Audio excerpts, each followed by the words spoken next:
the Forged and Unbroken podcast.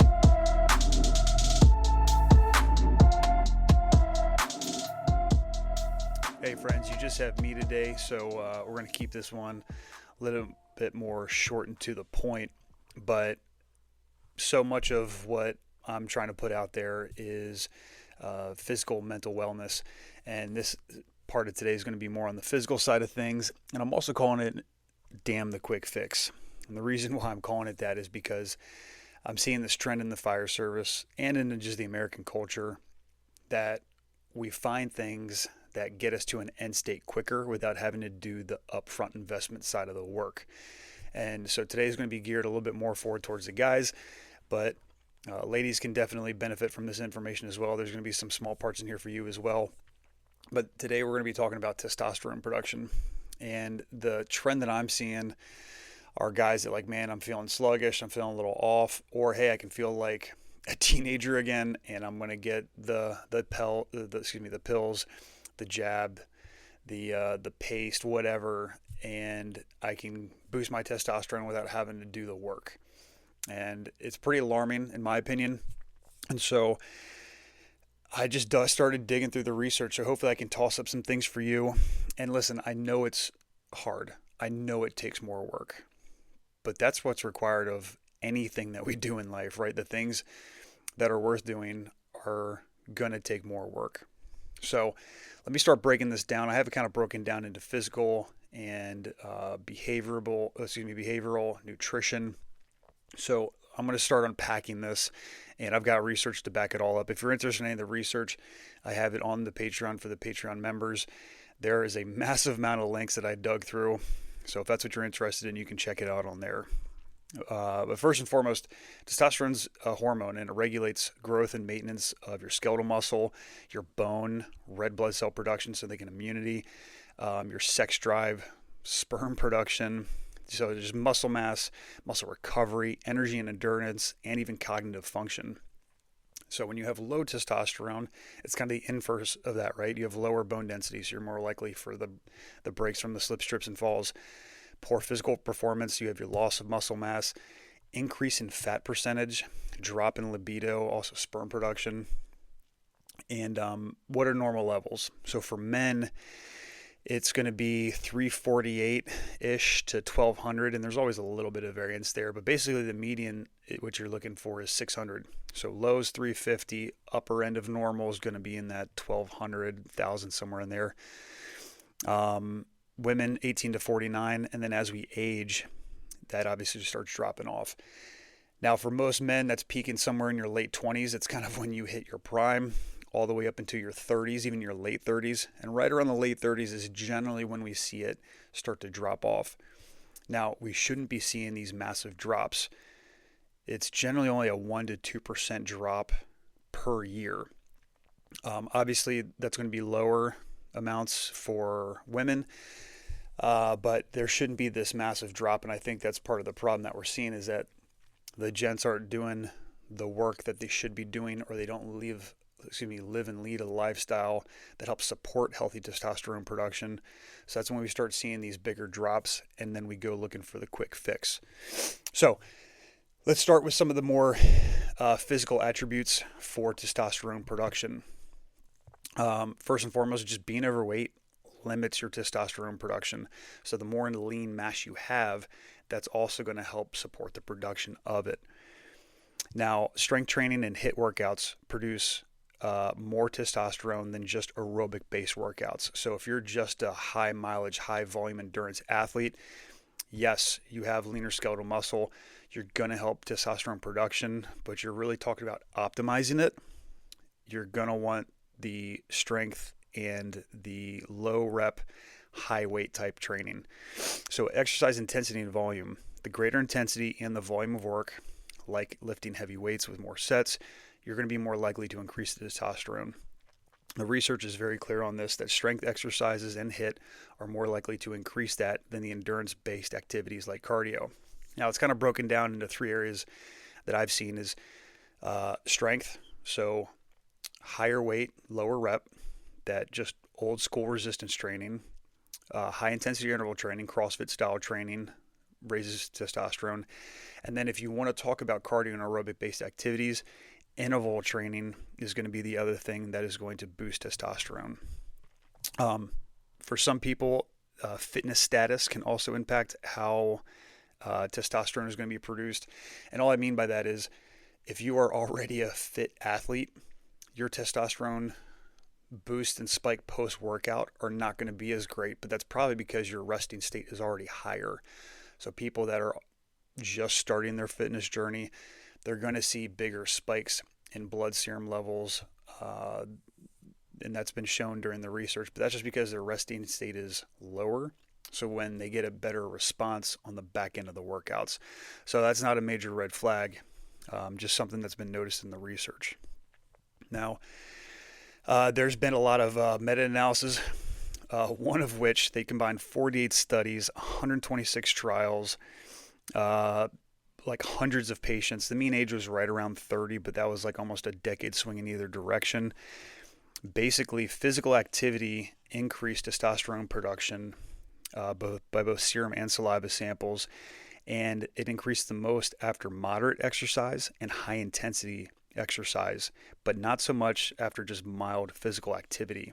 So again, strength training and high intensity interval training give you the biggest boost in testosterone over just mild physical activity or obviously no activity at all.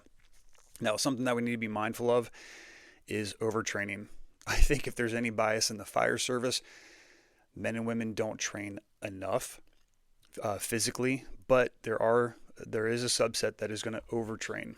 Now, overtraining, some of the red flags: poor sleep, fatigue, muscle soreness that lasts a little bit longer than it should, loss in strength and mobility, plateauing in your strength, and then if you are doing blood work, high amounts of creatine kinase.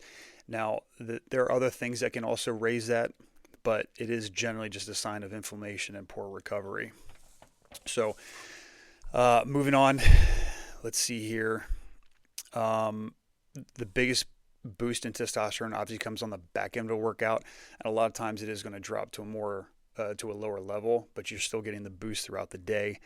And that moderate and intense physical activity was the one that produced the greatest amount of testosterone production, more so over just aerobic-based activity. Another 2016 study showed that resistance training with large muscle groups, starting with your big muscle groups like chest, glutes, things like that, and then you progress down to the smaller accessory muscle groups, produced also the largest testosterone response. And again, that just goes back to there are just a massive amount of studies in a body of research that shows strength training and HIIT training is like the juggernaut for boosting testosterone. For the ladies, if the base of your training is HIIT training, sometimes that can affect hormonal balance and even testosterone production for the ladies. So I think it is absolutely paramount to do for our profession because that is the style of work that we do while on the fire ground and in really high risk situations. But if you're doing HIIT training 6 days a week, you might get on the back end of like adrenal fatigue or some hormonal imbalance where, okay, maybe I need to start the bias towards a little bit more strength and incorporate the HIIT training maybe 3 days a week. So there's more research coming out on that now. Switching gears a little bit, physical fitness I think is pretty obvious when we're talking about testosterone production. Let's talk about some other physical things that we can get into. Something really popular right now is cold immersion. I'm a big fan of it for a variety of reasons, but specifically when it comes to T production, the science is actually pretty conflicting. You can find research that suggests it can absolutely help testosterone production, and you can see things that it shows where it hurts it. I think if I were to sum it up, it really comes down to balance, and a lot of what I talk about is balance. So if you're somebody who's doing it 7 days a week, you might be shutting down the inflammation response too much. You might be putting your body under a little bit too much hardship. I think the gold standard is 11 minutes per week. I think on the physical side, but also cognitive side, 3-4 times a week. And again, if you culminate and accumulate 11 minutes per week, that's kind of the gold standard, and I think that's a healthy balance. There's also a good bit of research coming out of Whoop that shows that for the fitter athletes, less is actually more. You get more benefit by getting in just a couple cold plunges a week, whereas the more frequently you do it, and especially on the days that you train, those are the times when you actually might be having more of a setback with the cold immersion. So this could be a less is more. Something else I like to put out there is that if you are training and cold plunging, you got to wait at least 4 hours. A lot of people like slipping right in right after they train. You actually shut down the inflammation response a little bit too much, and your recovery isn't as great. So if you can wait 4 hours, that's kind of the gold standard for post-workout cold immersion.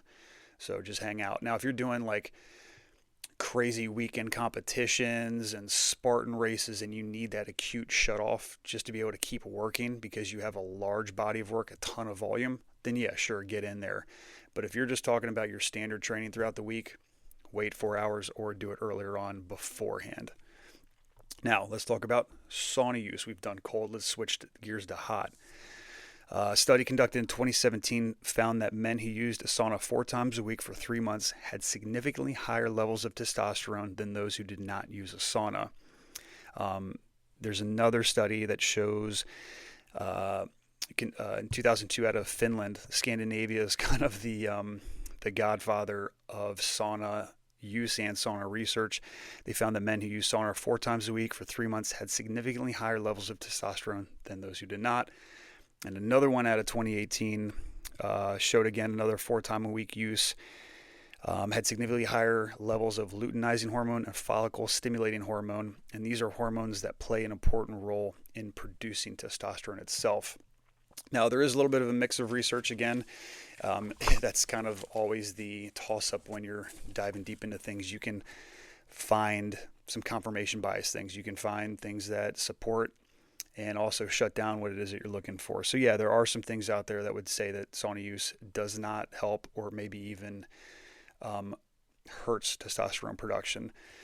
But I think with the amount of research that's out there, especially out of really squared away Scandinavian countries, peer-reviewed research, that there are more healthy attributes for testosterone production with sauna use than there are downsides.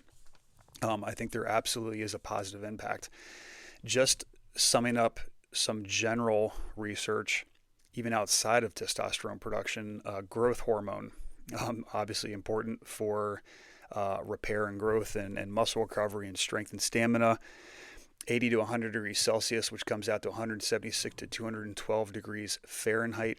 If you do 4 by 30, so 30-minute sessions 4 times with a 5-minute break in between, and you just do that once a week, great increase in growth hormone. All-cause mortality. You want to talk about all-cause mortality in the fire service? Just in general for the American population, there's a 40% drop in all-cause mortality. It's a study out of Scandinavia in 2015. 4 more times a week for 15 to 20 minutes, 176 to 212 degrees. 65% drop in dementia risk if you do it 15 to 20 minutes 4 or more times a week.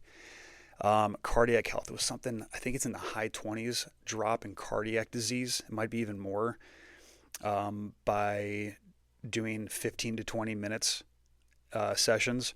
And I think a lot of that is because of heat shock proteins. Heat shock proteins are introduced during high intensity interval training as well as high heat environments. So sauna use, heat shock proteins are different types, but basically they're introduced during that work and they support cardiac health. It's like your body's producing these natural vitamins that drop all-cause mortality, support cardiac health. There are some testosterone protocols for sauna use.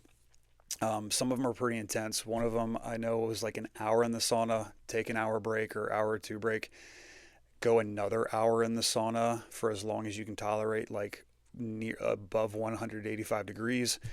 And that was, I believe, once a week. Crazy boost in testosterone, but again, that takes a lot of work and a lot of time. So, but overall, the benefits of sauna use are absolutely there, not just for testosterone production, but also recovery and cardiac health in general. Now, that was a lot of the physical side of that. Let's now get into nutrition. Now, here's my disclaimer. One, there's a difference between nutritionists and registered dietitians. Me, technically, with my certs, I'm a nutritionist, and I'm just supposed to follow like government guidelines, give basic general information. So you just have to take that for what it is. I've been doing this for a long time, and I do a ton of self-study, and I'm going just based off of research. But also, if you are somebody who's going to go down the nutrition route, talk to an RD, talk to a registered dietitian.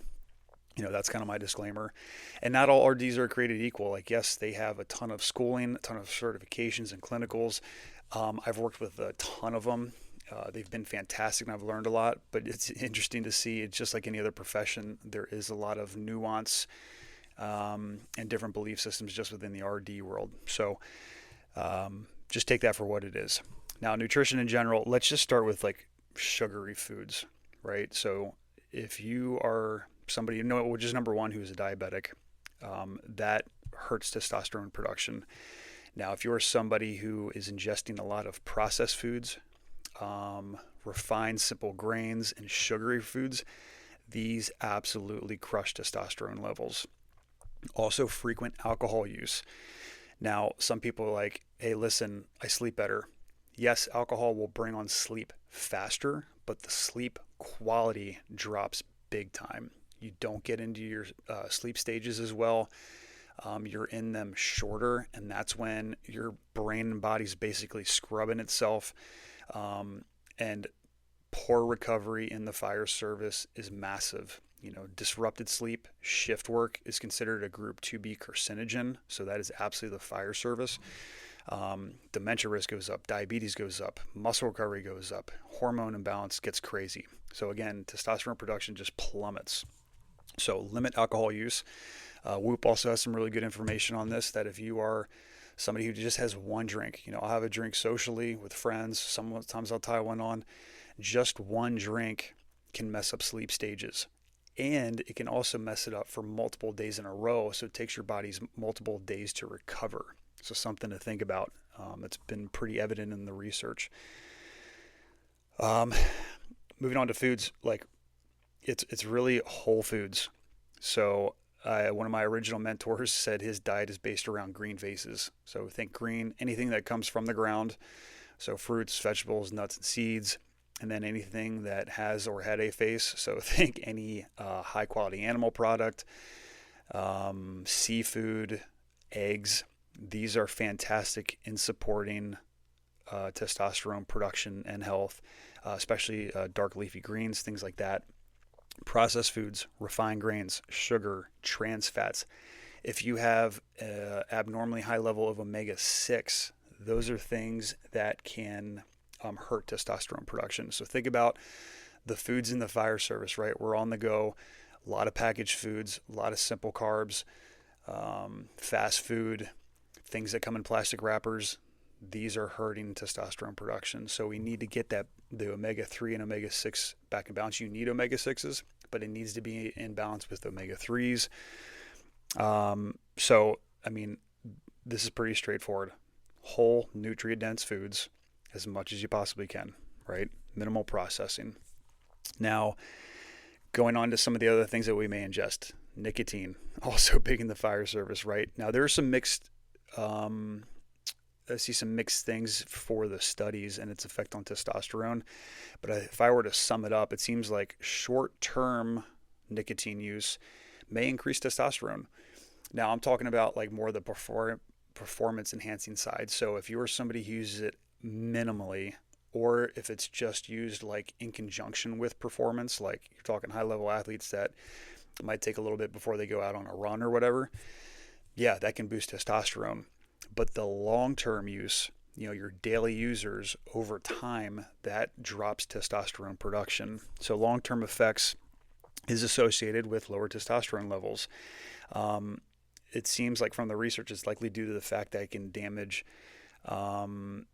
testicles, sperm production, things like that. So it actually damages the testicles. It stimulates the release of adrenaline, which again, for shorter bouts for performance is good. Over the long term, though, if you're just constantly stimulating the release of adrenaline, that's where you start getting into adrenal fatigue and your body's just getting hijacked. So it's interfering with testosterone production and the metabolism of testosterone.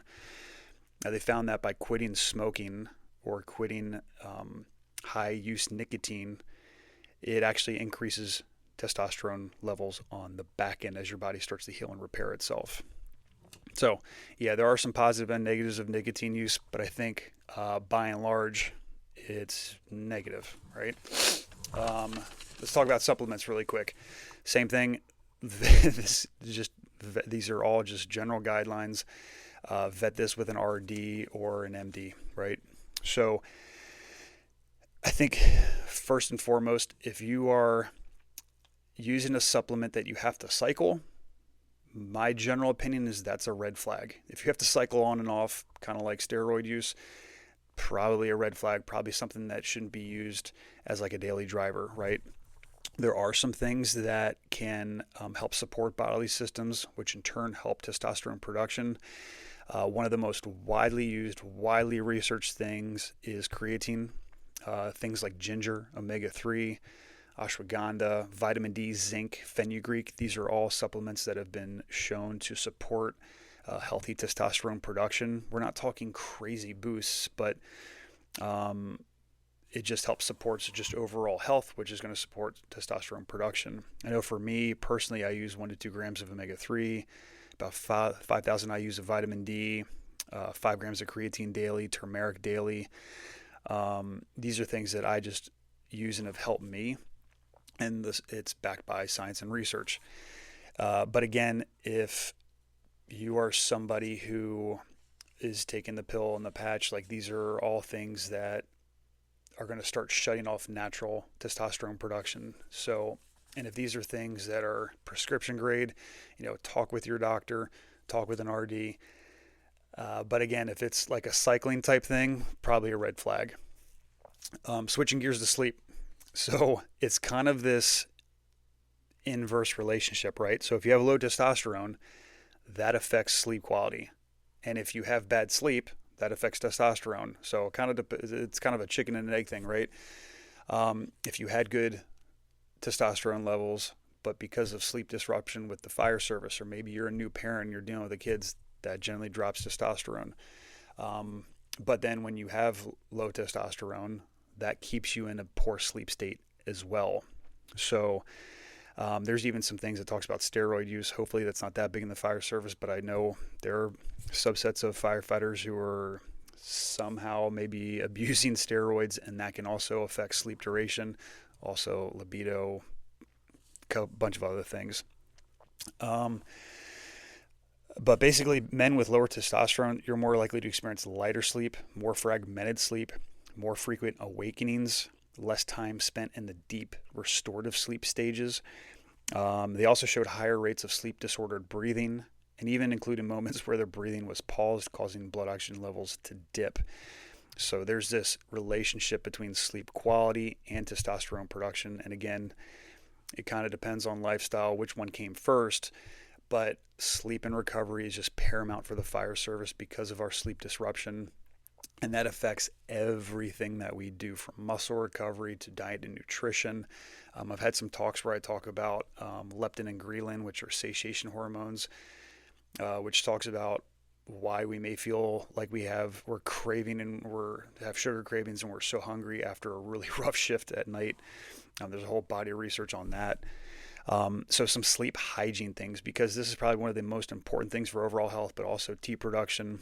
Let's talk about sleep hygiene. Going back to sauna use, 20 to 30 minutes, 2 to 3 hours before bed, temperatures of 158 degrees on up.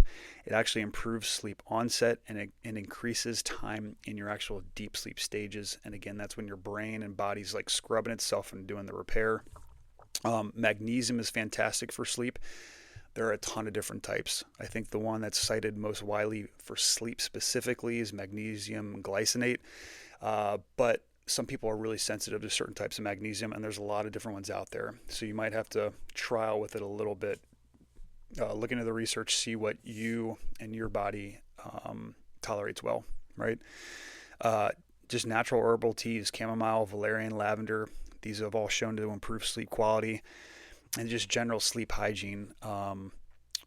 Have normal, or try to, as consistent as possible, have routine rest and wake cycles. So try to go to bed around the same time, try to wake up around the same time. Super hard to do in the fire service, I get it. Create a bedtime routine, because it's actually telling your brain and body that, hey, it's time to start to down regulate. So hot showers, or again, hot environments before bed, because it actually drops your core temperature, brings on sleep better. Calming music. Sometimes meditation. Yoga Nidra is a really good one. Yoga Nidra is not moving around like you think a normal flow. It's kind of like a check in with your body, and you start working from like head to toe and start bringing awareness to the body to bring on sleep faster. It's been really great. Reading, eye masks, blackout shades. These are all things for just helping sleep hygiene. Caffeine. I try to stay away from caffeine anytime after 2 p.m. I try to limit it to 400 milligrams. The fire service does really great in drinking a hell of a lot more than that. One of the other recommendations is try not to eat 2 hours before bed. If you eat large meals and then go straight to bed, just with your body, the way it has to digest food, it can mess with sleep. Non-THC CBD oil, I think, has been fantastic for sleep. If you can actually check out the sunset, you want to go the hippie route, get some sun throughout the day, but then also watching the sun set, it's actually showing your body and really tapping into the natural circadian rhythms that, like, hey, the sun is setting, it's time to start shutting down our systems, and it helps with those rest-wake cycles. Also, no naps after 3 p.m. Any naps after 3 p.m. really starts messing with your body's ability to bring on sleep later in the day. So, man, let's see. Do I have anything else in here? Now, if you do all of these things, right, and your testosterone is still low, then yes, go seek help and go get some things figured out through an actual legit doctor. But what I'm finding is that if there are people who are eating well, they're sleeping well, they're getting in good workouts, they're using supplements just as needed, and they're high quality and they're minimal, generally speaking, your testosterone is completely fine. So even with crazy schedules and things that I've got going on, like, I'm smack dab in the middle of normal where I should be. Could it be higher? Sure. But I'm definitely not low. And I know I'm just a data point of one, but I see this a lot in the fire service. And again, we're so quick to go to the quick fix. I'm just asking you to do a little bit of that upfront investment work, because when you get on testosterone, your body stops naturally making it when you do supplement. And so what happens is, if you have to come off testosterone, whatever supplement you're using, you have to stop it gradually, and it can return to normal over time, which is a good thing. But I think what people also miss out on is that if they do stop, then what happens is you feel the slog come back on, right? The messed up sleep and the low energy and the low libido. Like, oh man, I need to go back on this. So just some interesting things. When you do go on testosterone therapy, you do have an increased risk of heart attack and stroke, increased blood pressure, and increased blood clotting. Interesting study for an average of 22 months. Men applied the gel testosterone to their skin daily. For half the men, it was just a placebo. And for the others, it contained enough testosterone to maintain hormone levels between 350 and 750. So again, right smack dab in the normal range. At the 3-year follow-up, the researchers found no difference in the rate of heart attacks, strokes, or death from cardiovascular problems between the TRT and placebo groups. However, compared with men using the placebo, those using the TRT were more likely to have developed atrial fibrillation and a pulmonary embolism. So that's kind of a red flag, right? Prostate. There's also been some signs of enlarged prostate, increased risk of prostate cancer, but that's for men that have a history of prostate cancer already. So if you don't have a history, that wasn't really a thing. But if you had a history of it, then yes, there was an even more increased risk of that. Let's see. I'm going to see if I can say this right. Erythrocytosis, also known as polycythemia. It's a condition characterized by abnormally high concentration of red blood cells in the blood. So, and to actually treat that, there's bloodletting, there's medications, and obviously lifestyle changes. So that's just some things you have to worry about with the high concentration of red blood cells, more than normal. On the reproductive side of things, if you're supplementing, decreased sperm production, infertility, gynecomastia, I think I said that right. That's basically breast tissue enlargement. You start increasing your breast tissue in men. Metabolics, sometimes you can increase your body fat. Some people have reduced their muscle mass, and as we talked about before, there is an increased risk of sleep apnea. And I think these are for the people that are supplementing, but then are still not doing lifestyle changes like working out, like sleeping well, like eating high quality foods. They're really just doing the gel or the patches or the pills. And this is where they're starting to see like, well, why am I not feeling better? There's also acne, hair loss, mood changes have been a big one. In rare cases, there's liver damage, and obviously there are some allergic reactions that have been possible. But this is all with supplementation. So again, your body stops producing it naturally because it's getting it from a synthetic source, and it takes time, and it's a gradual process when you come off of it to get back to normal levels. So again, get your testosterone levels checked. If you're in the normal range, then you're in the normal range, right? If you're on the low end of normal, start doing, the hard work, sleep, nutrition, workouts, right? Talk to trainers, talk to RDs, talk to doctors, but be very wary of the quick fix. As with anything in life, that's exactly what it is. It's a quick fix. It's not meant for longevity. It's not meant for overall health. Yes, if your testosterone levels are low, absolutely get them checked, absolutely get them fixed, especially if it's on the back end of doing all this other work. But generally speaking, I think if you are doing all the things that I've recommended, that's backed by a tremendous amount of research. Like I said, it'll be online on the Patreon if you're interested in any of those links. There's pages of them that I'll put up there. I really think that if you do those things, it's probably not going to be that big of an issue, and you're probably going to find yourself in the normal range of testosterone for men. So something to think about. I think it's just a good analogy for life. Do the hard work. It's the hard work for a reason, but it's going to be incredibly valuable. So damn the quick fix. If you have any comments, just drop them in there. Check out the Patreon. There's a lot of things on there, from weekly growth mindset episodes, daily workouts. So you want to talk about the nutrition and the health that supports healthy testosterone production. There's daily workouts, early access to the In-Extremis Readiness podcast, as well as this podcast. There is a weekly mobility video for injury prevention, injury rehab, increased mobility and range of motion for better fireground readiness. There's even a new series for meditation. That was one of my most widely asked things, if people can start doing some easily accessible meditation stuff. So that's going to be a series that's going to be on there now. There's just a tremendous amount of stuff on there, and it's $6 a month. So please like, share, subscribe, check it out. Hopefully you found this valuable. I know it's going to ruffle a lot of feathers, but I'm good with it. Damn the quick fix. Do the hard work. Appreciate everybody. Take care.